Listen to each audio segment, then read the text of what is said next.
네, 이번 회차부터는 51회 기출문제 살펴보겠습니다. 자, 첫 번째 시간 1과목 무역규범이고요. 1번부터 20번 문제 살펴보겠습니다. 자, 대외무역법부터 시작합니다. 용어에 대한 설명으로 올바른 것 물었습니다. 세 개는 틀린 거고요. 앞에서 이렇게 올바른 것 찾아라 하면서 텍스트도 좀 빽빽하게 이렇게 문제 내서 처음에 조금 당황스럽게 만드는, 멘탈 흔드는 이런 문제들 나올 수 있어요.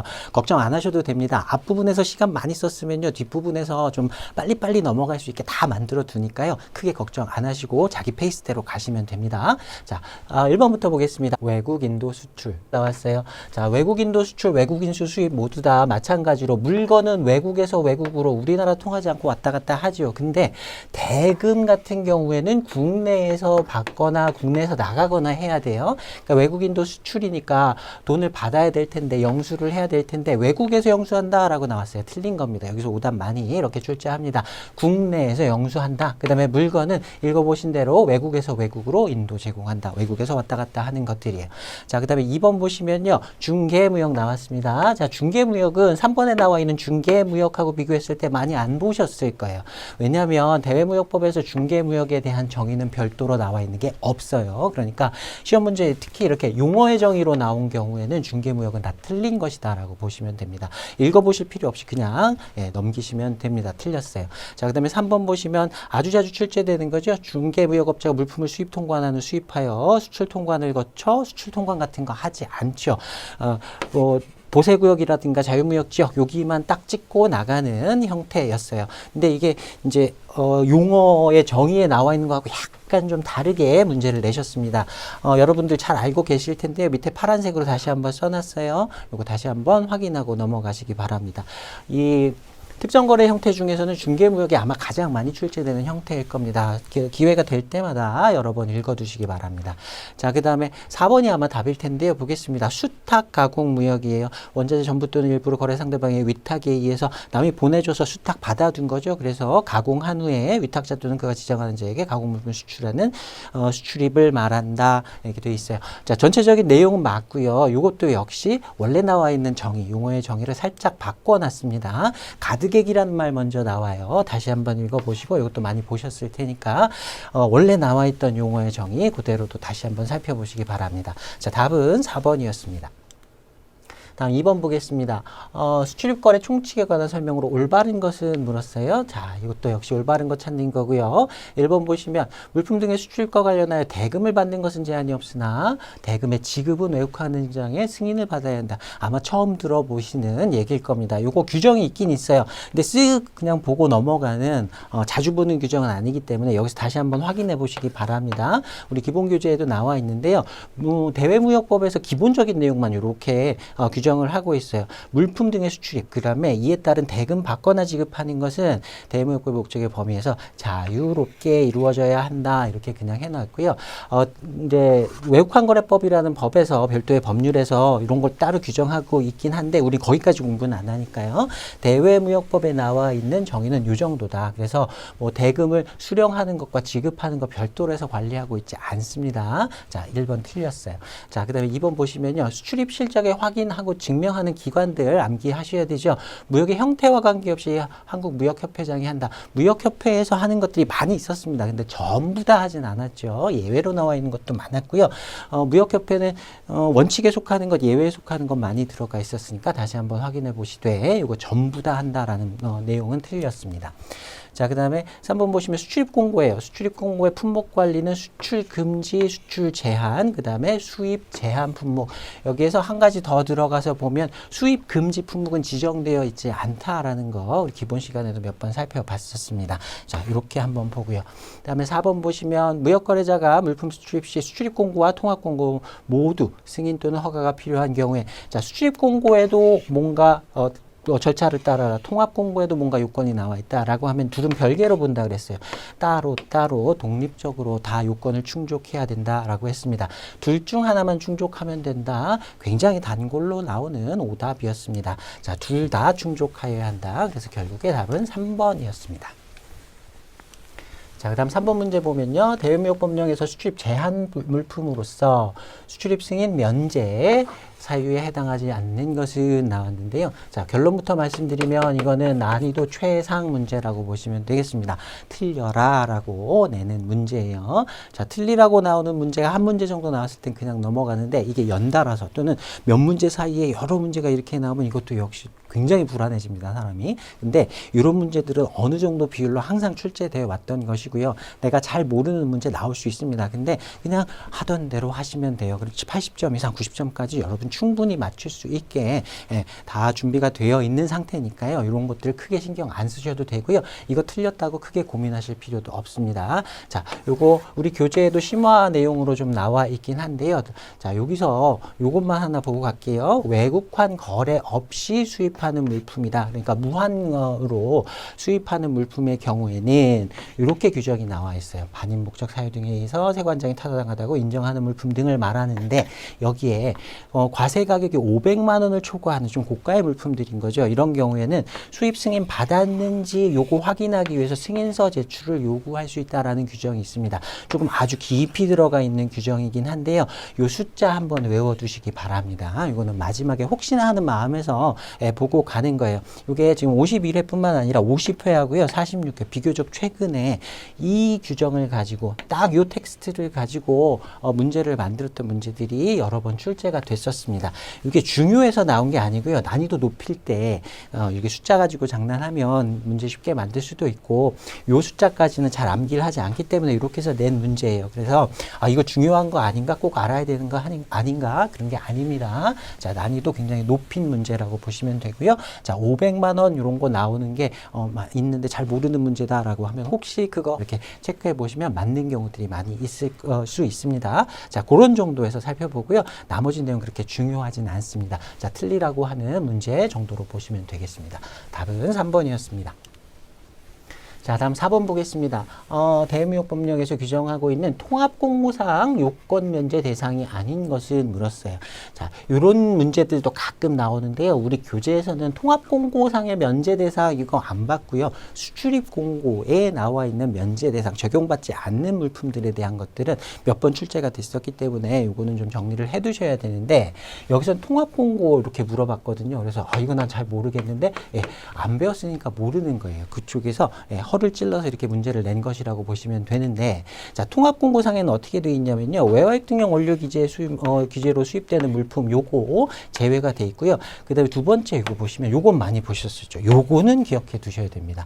중개무역 물품, 외국인 수, 외국인도 관련된 물품들, 자, 이런 것들 전부 다 우리나라 땅에 수입되지 않고 우리나라 땅에서 나가지 않고 그냥 우리나라를 잠깐 찍었다 가거나 얘네들은 완전 외국에서 왔다 갔다 하는 애들이죠. 그런 애들하고 선용품, 기용품으로 공급되는 물품 이런 것들은 사실 우리나라 땅에서 사용되는 것이 아니기 때문에 빠져 있다. 이렇게 기억해 두셨을 겁니다. 자, 요거는 모르니까 그냥 넘겨 두시되 자, 요거 가지고 그냥 풀어보시면 되는 문제예요. 이런 식으로 내가 정확하게 기억하고 있는 카테고리는 아닌데 그거랑 겹치는 다른 데서 이렇게 문제 뽑아서 내는 경우들도 있습니다.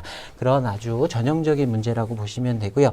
요거 기억났다라고 하면 아마 문제는 맞추실 수도 있을 거예요. 자, 1번 보시면 다른 거 신경 안 쓰셔도 됩니다. 선용품 납품했다라는 거. 자, 2번 넘어가고요. 3번 앞에 내용들 쭉 다 넘어가셔도 돼요. 중개무역 여기 나왔어요. 자, 3번도 면제 대상이고요. 4번 보시면 앞에 거 쭉 다 넘기시고요. 외국인도 수출 요것도 면제 대상이었죠. 그러니까 안 본 거, 우리가 낯설은 거, 한 번도 보지 않은 건 2번입니다. 양파, 종자 뭐 이런 데 대해서는 요건 면제 이런 게 없습니다. 자, 그 다음에 그래서 답은 2번이었고요. 다음 5번 보겠습니다. 자, 거래 상황이 다음과 같은 경우 대외무역법규상 수출 실적 인정 금액으로 올바른 것을 물었습니다. 보통 수출 실적 인정 금액이라든가 그 내용을 확인하는 기관 이런 것들 단수 남기 문제로 많이 출제를 하는데요. 요번 회차에서는 요거를 살짝 바꿔가지고 약간 응용하는 문제로 냈습니다. 좋은 문제라고 생각되고요. 여러분 알고 계신 내용들을 이렇게 잘 꼼꼼히 따져보시면 문제는 쉽게 푸실 수 있을 겁니다. 자, 첫 번째 내용 보시면요. 위탁 가공된 의료기기를 미국으로 수출하는 위탁 가공 무역이다. 자, 위탁 가공 무역의 경우에는 가드객이라는 개념이 있었습니다. 자, 가드객 어떻게 구하느냐? 판매액에서 원자재 우리나라에서 수출할 때 나갔던 금액하고요. 그다음에 외국에서 가공하는 금액, 그거 빼고 실제로 얻은 금액을 이렇게 구하는 거였죠. 자, 수출 금액, 원자재 수출 금액 여기 나와 있고요. 가공임 여기 나와 있습니다. 그리고 판매액은 맨 끝에 나와 있어요. 외환은행의 입금액이라고 되어 있는데 어쨌든 수출하고 나서 받은 판매액 이렇게 보시면 되겠죠. 그래서 3만 달러에서 요것들 빼주면 돼요. 10,000달러, 5,000달러 해서 15,000달러 빼주시면 15,000달러 이게 가득액이 된다. 이게 위탁가공무역에서의 수출 실적 인정 금액이었습니다. 자, 답은 2번에 15,000달러. 6번 보시면요. 외화획득 범위에 해당하지 않는 것은 이런 식으로 앞에 5번 문제도 사실 이런 식으로 그냥 단순 암기 문제로 많이 나왔었는데 이것도 마찬가지예요. 가장 일반적인 형태 그리고 여기서부터 조금 지문이 짧아지는 거 보이시죠? 이런 것들 암기가 잘 돼 있으면 그리고 시험 보기 바로 전에 이런 것들 단순 암기하는 것들 여러 번 좀 반복해 보시면 시험장 가서 바로 한 5초 안에도 답을 골라내실 수 있을 겁니다. 자, 근데 요거는 조금 치사하게 문제를 내긴 냈어요. 빨리 읽어 가다 보면 이거 다 맞는 것 같은데 예, 그런 경우에는 좀 긴 것부터 좀 다시 꼼꼼히 읽어보십시오. 자, 여기에 뭐 나와 있냐면요. 무역거래자가 한국의 수출업자로부터 수수료를 받고 행한 수출 알선 이게 외화 획득인데요. 이거는 한국의 수출업자로부터 받았으면 국내에서 발생한 내용이 되겠죠. 이거 외화 획득하고 별로 관련이 없습니다. 제가 기본 수업에서도 이거 말씀드렸었어요. 치사하게 이렇게 내는 경우 있다고요. 전에도 한번 나온 적 있어요. 자, 이 규정 기억나실 거예요. 무역거래자가 외국의 수입업자로부터 수수료를 받고 행한 수출 알선은 외화 획득 행위의 주단 행위로 본다. 이것도 외화 획득 행위로 본다라는 거였죠. 한국의 수출업자 이 부분을 외국의 수입업자 이렇게 바꿔주셔야 되는 거예요. 조금 유치하긴 하지만 좀 치사하긴 하지만 이런 식으로 또 출제가 되니까 요거 이런 식으로 나오는 것들 좀 익숙해지시기 바랍니다. 답은 4번이었습니다.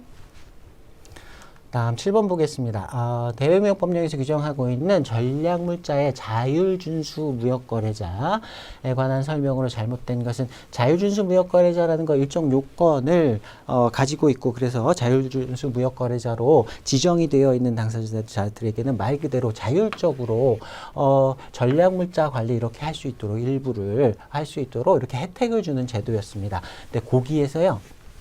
사실은 거기까지 정도만 알고 있어도 굉장히 훌륭한 겁니다. 근데 이거는 틀리라고 낸 문제라고 보시면 됩니다. 이거 난이도 최상 문제라고 보시면 돼요. 자, 나머지 크게 신경 쓰실 필요는 없고요. 답은 2번인데 답만 보겠습니다. 자, 자율적으로 관리하는 수출 실적 등의 보고 의무를 이행하지 않을 경우, 그러니까 이렇게 자율준수 무역거래자로 지정을 해놨다가 제대로 안 하면 그거 박탈시켜 버리거든요. 그래서 지정을 해제해 버립니다. 뭐 과태료를 부과하고. 근데 자격은 계속 유지된다. 이건 없는 말이에요. 그냥 만들어낸 규정들입니다. 자, 이런 거 처음 보는 거니까. 그리고 뭐 만든 말이니까 당연히 처음 볼 수밖에 없는데 이런 문제가 가장 애먹는 문제이긴 합니다. 근데 이건 어쨌든 그냥 대놓고 틀려라라고 낸 문제로 보시면 돼요. 그냥 이런 규정 없어요. 그대로 그냥 지정 취소돼서 더 이상 자율준수 무역거래자로서 혜택을 받을 수가 없게 됩니다. 지정 취소 사유에 해당하고요. 참고만 하시면 됩니다. 안 외우셔도 됩니다. 틀리라고 낸 문제예요. 나머지 3, 4번의 내용도 그냥 한번 쑥 보고만 그냥 넘어가시면 됩니다. 자, 그 다음 답은 2번이었고요. 다음 8번 보겠습니다. 대무역법령에서 규정하고 있는 수입 원료를 사용한 국내 생산 물품 등의 원산지 판정 기준에 대한 설명으로 올바른 것을 물었어요. 자, 외국에서 수입 원료를 사용해서 우리나라에서 제조한 물품이에요. 그런 걸 국내 생산 물품 이렇게 얘기를 하죠. 자, 요것도요. 좀 난이도가 높은 문제입니다. 뭐 난이도 높은 문제만 있네. 이러면 어떡하냐. 걱정 안 하셔도 된다고 앞에서도 말씀드렸어요. 뒷부분에 관세법 문제들 그렇게 어렵지 않게 나왔습니다. 그러니까 하던 대로만 하시면 여러분 원하시는 점수는 충분히 나올 수 있도록 디자인이 돼 있어요. 그 회차마다 약간씩은 다르고요. 그게 어떤 과목이 될지는 몰라요. 그러니까 모든 과목을 다 이렇게까지 해야 될 필요는 없고요. 또 다른 데서 그만큼 점수를 메이크업 할 수가 있으니까 크게 걱정 안 해도 된다라고 말씀드렸습니다. 자, 요거는 참고 정도 하면서 보겠습니다. 자, 1번 보시면요. 원산지 표시 대상 물품이니까 원산지 표시해야 되는 거죠. 국내 수입 후에 통풍 등등등등 뭐 이렇게 그 단순한 가공 활동을 거친 거예요. 근데 원산지 표시 대상 물품하고 원산지를 부여하는 거하고 조금 사실은 규정이 좀 나눠져 있긴 합니다. 아무튼 여러분이 알고 계신 상식, 단순 가공 활동만 했어요. 뭐 냉동만 했어요. 건조만 했어요. 이러면 우리나라가 원산지가 될 리가 없잖아요. 우리나라를 원산지로 하는 물품으로 보지 않습니다.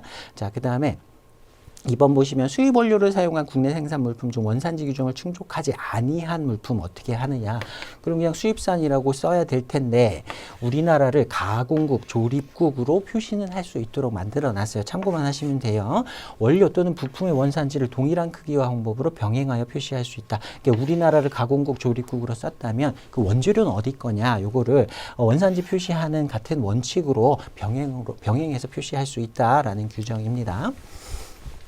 사실 이게 이제 참고만 하시면 돼요. 이거 외우실 필요 없습니다. 제가 요 규정은 한번 눈으로라도 한번 살펴보시라고 여기 파란색 글씨로 써놨어요. 자, 1번에 나온 내용이 지금 방금 2번 지문에 나왔던 그 내용이라고 보시면 되고요. 자, 하나의 물품, 하나 국가에서 이제 수입한 원료를 사용했다라고 하면 그 원료 의 원산지, 그게 국명 이렇게 쓰면 됩니다. 근데 여러 개 국가에서 수입한 원료 부품이에요. 자, 이런 경우에는 뭐 이렇게 세부적인 규정들이 나와 있어요. 구성 비율이 높은 순으로, 그러니까 앞에 거가 구성 비율이 더 높은 거죠. 그런 거부터 시작해서 구성 비율 몇 %인지 이렇게 해가지고 거기에다 국명을 이렇게 쓰도록 규정해 놨습니다. 참고만 하시면 됩니다. 그래서 2번이 틀린 부분이 없어요. 그 다음에 3번하고 4번 잠깐만 한번 읽어보시기 바랍니다. 이것도 그냥 참고만 하시면 돼요. 외우실 필요는 없습니다. 자, 요거는 어떤 규정에서 나왔냐면 이것도 역시 참고만 하시면 되는데 수입 원료를 사용해서 국내 생산을 했어요. 원산지 판정 기준 적용 대상 물품. 여기서 원산지 판정 왜 하겠어요? 외국 수입 원료를 사용해서 국내에서 생산을 했는데 이게 혹시 국내산으로 표시가 될 수 있는 가능성이 있는 물품들에 대한 규정들입니다.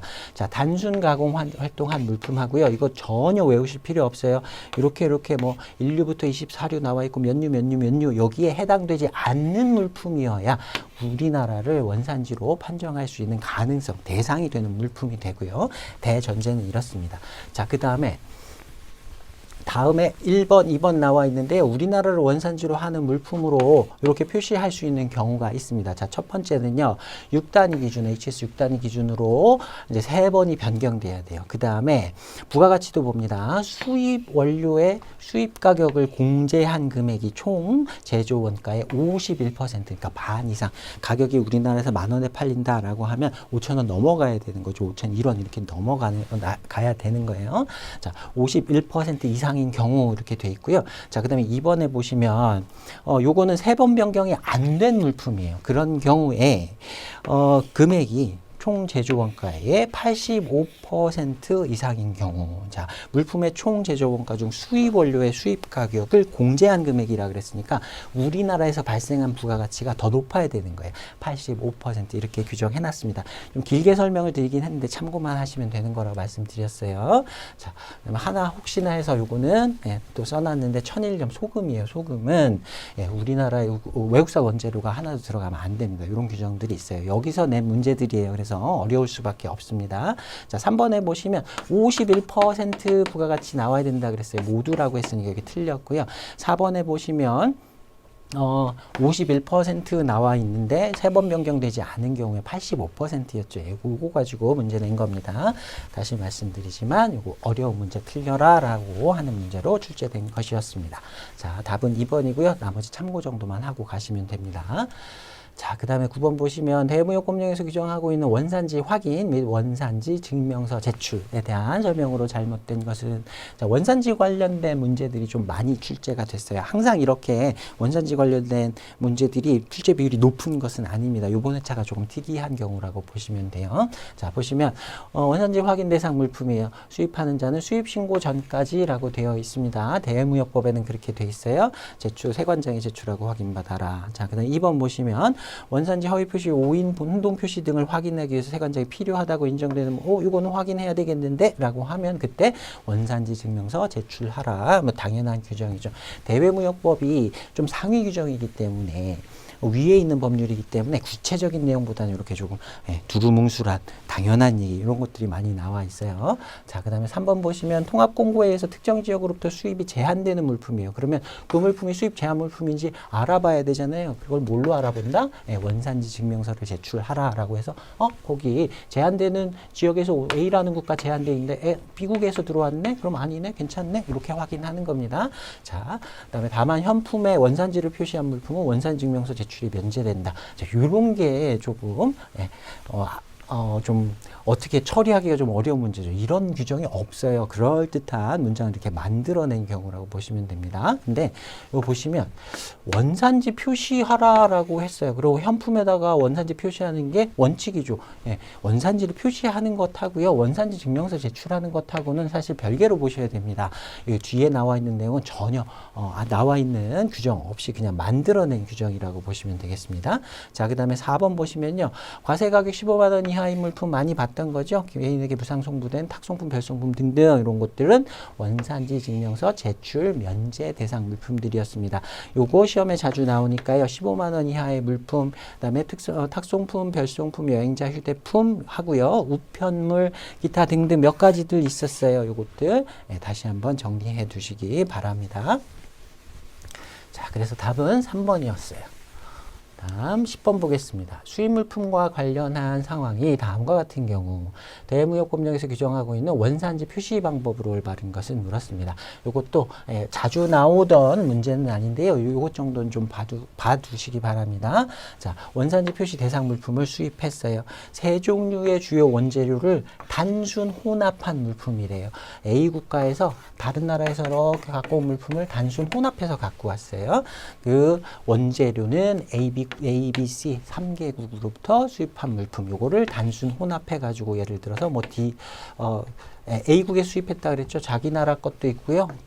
다른 나라 것도 있어요. 자, 이런 경우에 made in 하고 A 이렇게 쓰면 원재료별 원산지 이렇게 쓰는 거는 일반적인 경우였어요. 요거는 단순 혼합한 물품이니까 mixed in 이렇게 들어갑니다. 자, 답은 2번이고요. 요것도 참고로 봐두세요. organize 이렇게 나온 건 단순 조립 물품. 그러니까 단순 혼합보다는 조립은 이렇게 뭔가 볼트 같은 것 정도 낀 조금 더 나아간 건데 요 단순 조립도 단순 조립 작업을 했다고 해서 그 나라를 원산지로 인정해 주진 않죠. 이런 경우에는 organized in 이런 표시를 합니다. 자, 그 다음에 imported from 하고 쓰는 건요. 중고 물품인 경우에 이렇게 씁니다. 이것도 약간 예외적인 표시 방법들이었어요. 단순 혼합 물품은 mixed in, 다음에 단순 조립, 중고 물품 이렇게 쓴다라는 거. 요거는 또 출제될 수도 있을 것 같아요. 요거는 좀 봐두시기 바랍니다. 난이도가 낮은 편은 아니지만 한번 좀 봐두세요.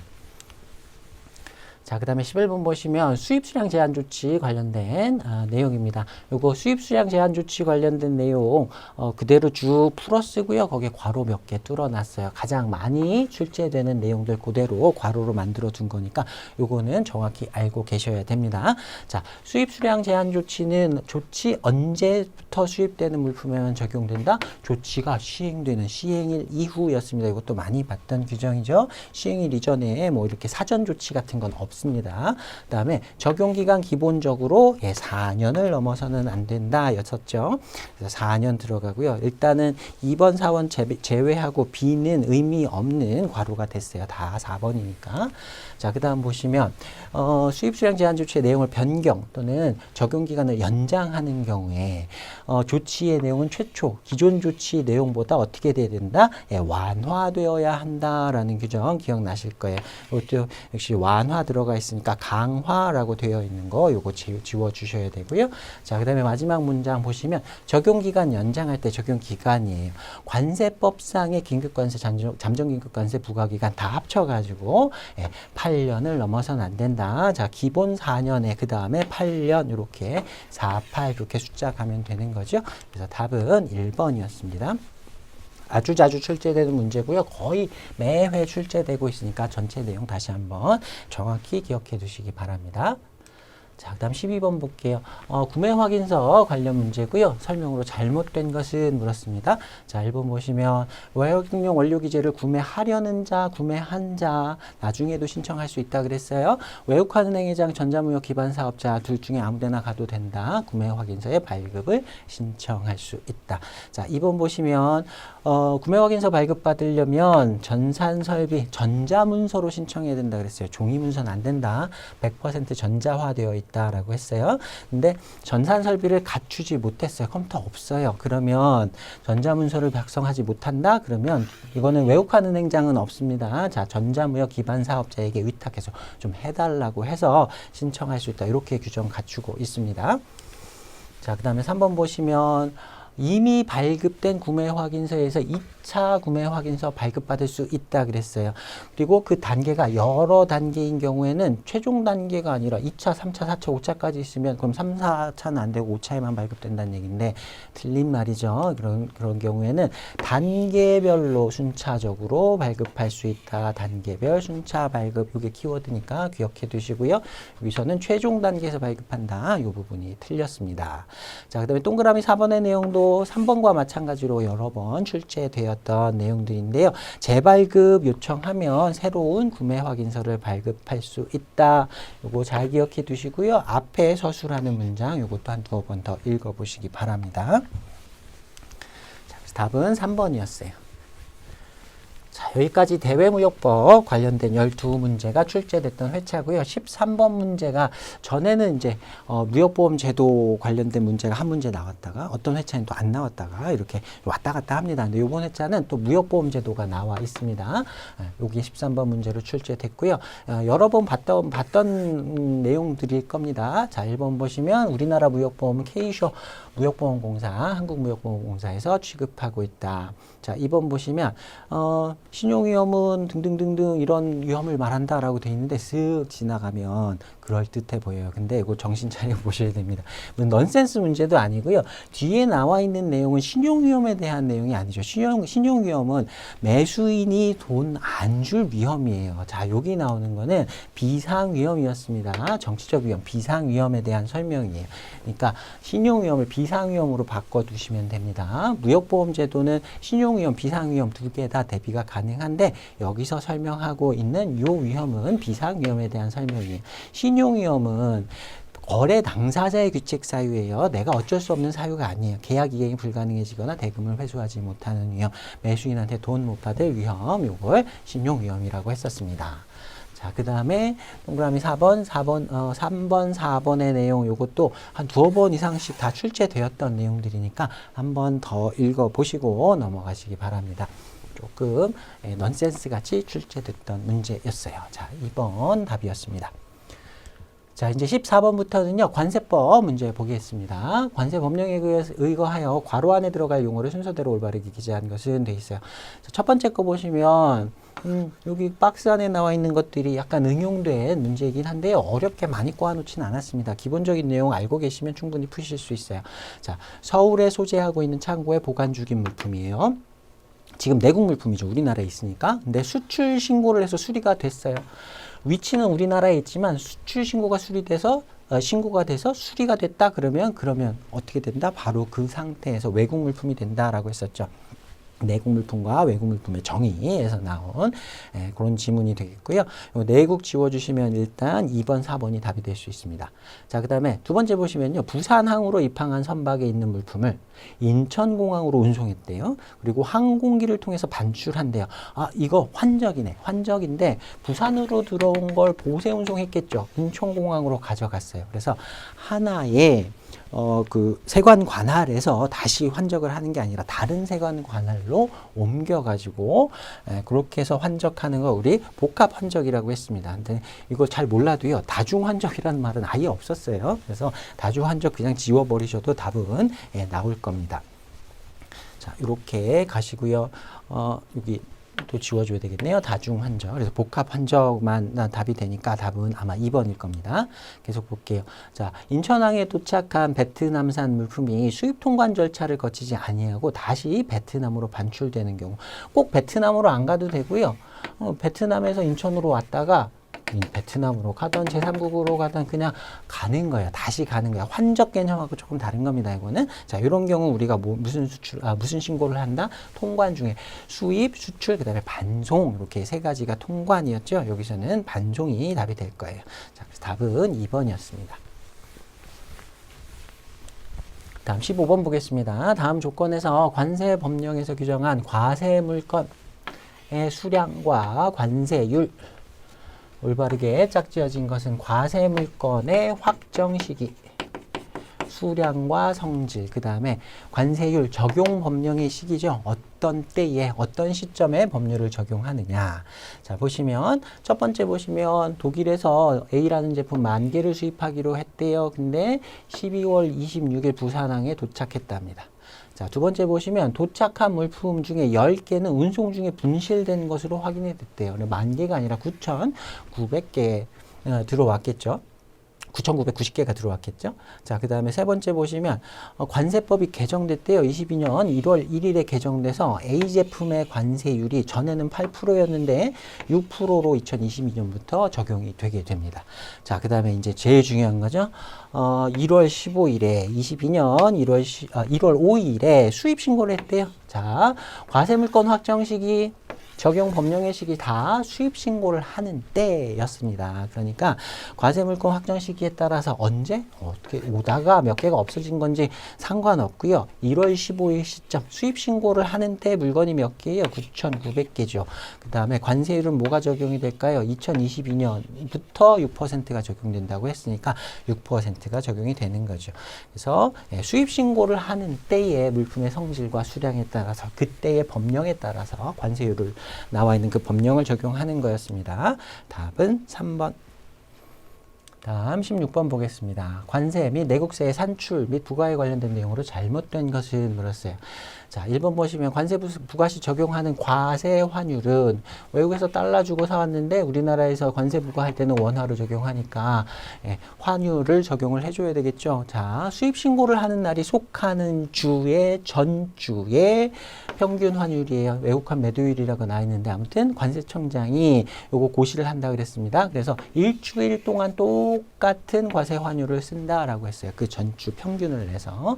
자, 요게 출제될 때는 정답이었어요. 근데 이게 관세법이 개정됐습니다. 개정돼서 외국환 매도율이 없어지고요. 기준 환율, 재정 환율로 바뀌었어요. 수출하는 물품에는 외국환 매입률 이렇게 했었는데요. 그 수출하는 환율도 마찬가지로 그냥 기준 환율, 재정 환율 이렇게 바뀌었습니다. 자, 이렇게 되면 수출 수입할 때는 이렇게 중간에 있는 기준 환율, 재정 환율에서 매입률, 매도율 이렇게 왔다 갔다 해가지고 어떻게 보면 그 납세 의무자, 수출입자에게는 약간 불리한 면이 있었는데요. 코로나 이후에 이거 우리나라 환율 너무 이렇게 많이 이렇게 달러에 비해서 달러가 뭐 킹달러 뭐 이랬었잖아요. 그래서 그때 부담을 좀 줄여주기 위해서 외국환 매도율을 기준 환율 또는 재정 환율로 이렇게 관세법을 개정했습니다. 개정됐으니까 원래 출제될 때는 맞는 문장이었는데 지금은 틀린 문장이 되는 거예요. 그래서 지금은 이렇게 이 문제를 출제했을 때는 이건 답은 아니었는데 지금은 답이라고 보셔도 됩니다. 물론 이전에 나왔던 기출 문제들 전부 다 이렇게 바꿔서 생각해 두셔야 돼요. 개정된 내용입니다. 자, 그 다음에 2번 보시면 수입 시 부과되는 부가가치세의 과세 가격, 과세 표준인 거죠. 관세 과세 가격 플러스 관세 및 기타 내국세 두 개 더 한다 그랬어요. 더 해서 이게 과세 표준이 된다. 그 다음에 여기다 곱하기 부가가치세는 세율, 단일 세율 10%였죠. 이렇게 곱해주면 된다. 그래서 관세 과세 표준에다가 다른 세금, 내국세, 관세를 포함한 다른 내국세, 세금에다가 또 10%를 더해서 부가가치세를 낸다. 그래서 이중과세다라는 논란이 있다라고 얘기했었어요.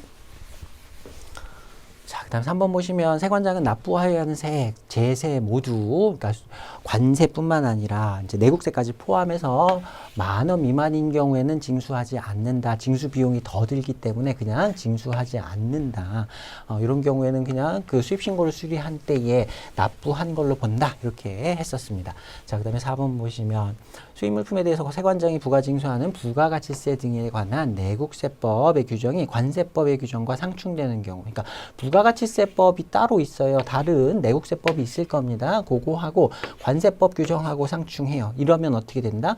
다른 물건 아니고요. 수입 물품에 대해서 이렇게 둘이 다른 경우에는 뭘 먼저 적용할까요? 관세법을 먼저 적용을 합니다.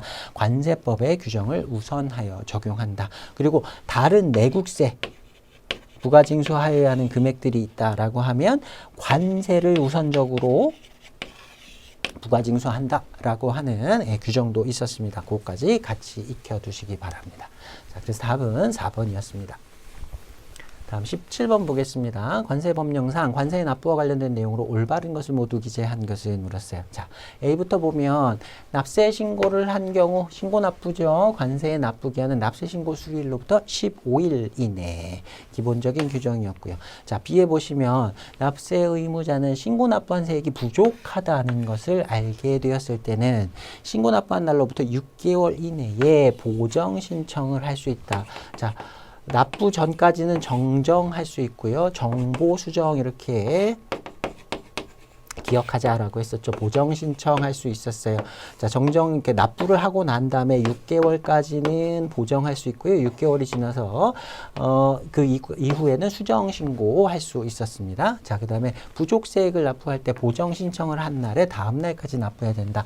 보정 신청, 수정 신고 둘 다 납부 기한은 다음 날이었어요. 자, B도 괜찮고요. 다음에 C에 보시면 납세 의무자는 신고 납부한 세액이 부족한 경우 보정기간이 지난 후에는 수정신고를 할 수 있다. 그죠? 보정기간 6개월 지나고 나면 수정신고할 수 있고요. 부족세액은 수정신고한 날에 다음 날까지 납부하여야 하며 둘 다 다음 날 납부기한이었어요. 부족세액에 대한 가산세도 납부해야 된다. 보정신청까지는 가산세가 없었는데 수정신고부터는 가산세가 부과가 된다. 자, 가산세까지 납부해야 된다. 자, 뒤에 보시면 납부기한을 경과해서 납부하는 경우 가산금이 부과된다. 이거는 규정 바뀐 지 좀 오래됐습니다. 전에는 가산금이라는 거 있었고요. 뒤에 나오는 거 안 읽어보셔도 되는데 뒤에 나오는 걸 뭐 중가산금 뭐 이렇게 불렀어요. 이런 규정이 있었는데 이게 전부 다 통합이 돼서 가산세로 통합이 됐습니다. 알고 계시듯이 그래서 가산세 종류 여러 가지가 있는데 잘못 신고한 경우에 신고 불성실 가산세 이거는 실수한 거였어요. 10%가 자동으로 따라오고 부당한 방법 이거는 일부러 그런 거죠. 알면서 그런 경우에는 40% 이렇게 일단 기본적으로 신고 불성실 가산세가 들어갔고요. 그 다음에 지금 여기서 얘기하는 거 옛날에 가산금이라고 불렀던 건 지금 납부지연 가산세에 이렇게 이름이 바뀌었죠. 그래서 이제 납부하여야 할 세액 아직 안 낸 세액 더 납부해야 될 세액에다가 기간 안 낸 기간 그 다음에 이를 10만 분의 20입니다. 이게 개정된 지 얼마 안 됐어요. 이전에는 25였는데 10만 분의 25였는데 이것도 22로 기정이 됐습니다. 그래서 이전 기출문제에 25로 되어 있는 것들이 있을 거예요. 그때는 맞았습니다. 지금은 22로 되어 있다. 여기서는 어쨌든 가산금이라고 나오는 것 자체가 이 문장 전체가 다 틀렸다라고 보시면 됩니다. 가산금이라는 용어는 더 이상 사용하지 않습니다. 자, 그래서 답은 4번이었어요. 다음 18번 보겠습니다. 신용장 거래 방식으로 수입한 물품을 보세창고에서 수입신고 전에 도난 또는 분실한 경우 관세법상의 과세 우선 납세 의무자, 납세 의무자 찾는 건데요. 어떤 방법으로 수입했는지 결제 방법 이런 거는 그냥 헷갈리라고 넣어놓은 거예요. 아무 상관없었고요. 보세구역에서 도난 또는 분실한 물품의 경우에 납세 의무자. 자, 요거 특별납세 의무자 여러분이 암기 다 해두셨죠. 운영인, 화물, 보관인입니다. 자, 그 다음에 비슷한 것들이 있어요. 보세 운송 물품을 도난 또는 분실한 경우에는 그 보세 운송을 신고하거나 승인을 받은 자였고요. 그 외에 보세 구역도 아니고 보세 운송 물품도 아닌 경우에 도난 분실 물품은 보관인 또는 취급인, 그러니까 실제 화주라고 생각하시면 되겠죠. 자, 이렇게 규정 나와 있었습니다. 자, 여기서는 간단하게 답 3번 운영인 찾아내시면 되겠습니다. 다음 19번 보겠습니다. 관세법의 관세부가 제척기간에 대한 내용이다. 괄호에 들어갈 내용을 순서대로 올바르게 기재한 것은, 문제는 좀 길게 써놨는데요. 관세부가 제척기간 5년, 10년 바로 나오셔야 됩니다. 5, 10 있었어요. 자, 그래서 원칙적으로 5년이에요. 근데 부정한 방법 들어갔다라고 하면 10년이었습니다. 자, 관세부가 제척기간 5년, 10년. 요거는 부정한 방법인 경우 10년으로 늘어났어요. 자, 요거하고 비슷한 거 있었죠. 관세징수권 소멸시효. 요거는 금액 기준이었습니다. 원칙적으로 5년, 이것도 5년, 10년인데 나누는 기준이 5억 이상이다. 내국세까지 합쳐서요. 관세 내국세 합쳐서 5억 이상이다라고 하면 10년으로 늘어났었습니다. 둘 다 5년, 10년인데 얘는 부정한 방법이 있는 경우 10년으로 제척기간이 늘어나고요. 소멸시효는 5억 원 이상인 경우에 10년으로 늘어났습니다. 요것도 시험에 자주 나오니까 같이 기억해 두시면 좋겠고요. 자, 그다음 20번 보시면 당해 물품의 거래 가격 1초 과세 가격을 결정하는 제1방법. 적용 대상은 우리나라에 수출하기 위하여 판매되는 물품이다. 다음 중 우리나라에 수출하기 위해서 판매되는 물품이 아닌 것, 이것도 가끔 시험에 나왔었죠. 자, 요거 규정 한번 다시 리프레시 해보고 넘어가겠습니다. 자, 판매되는 물품이 아닌 것, 무상으로 수입하거나 임차하는 물품, 임대차 계약, 이거 다 판매 아닌 거죠.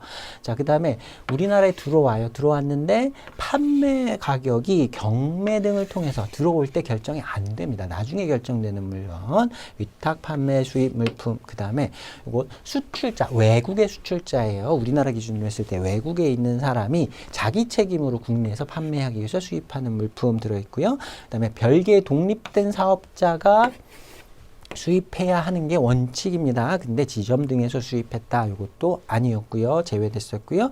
산업 쓰레기 등 수출자의 부담으로 국내에서 폐기한다. 여기도 수출자의 부담이라는 표현 들어가 있어요. 자, 이런 것들이 우리나라에 수출하기 위해서 판매되는 물품으로 보지 않는 것, 즉 일방법을 적용할 수 없는 물품들이었습니다. 자, 여기에서 보시면 A번부터 보면 견본을 무상 수입했대요. 견본이든 뭐든 관계없고요. 일단 무상이에요. 무상은 제외됐었습니다. 자, 그 다음에 기타는 미국 비사의 책임으로 국내에서 판매하기 위해 해상 물품을 수입하였다. 미국 비사가 수출자인 거죠. 우리나라에 들어와서 수출자의 책임으로 판매하는 물품, 이것도 제외가 되어 있었습니다. 자, A, B 두 개 다 빼야 되고요. C에 보시면 기타는 중국 시사로부터 2회에 걸쳐 분할 선적을 통해 수입하였다. 예, 그냥 만든 말이에요. 분할 선적 같은 거는 기준에 없었습니다. 자, 그 다음에 D에 보시면 독립된 법적 사업체로부터래요. 독립된 법적 사업체가 아닌 지점 등에 수입하는 경우가 제외됐었고요. 요거는 그러면 들어가는 거죠. 적용 가능합니다. 그래서 C하고 D 이렇게 봐두시면 되고요. 답은 아닌 것으로 기재된 거 골라라 라고 했으니까 2번이었습니다. 자, 여기까지 해서 이번 회차 마무리하겠습니다. 수고 많으셨습니다.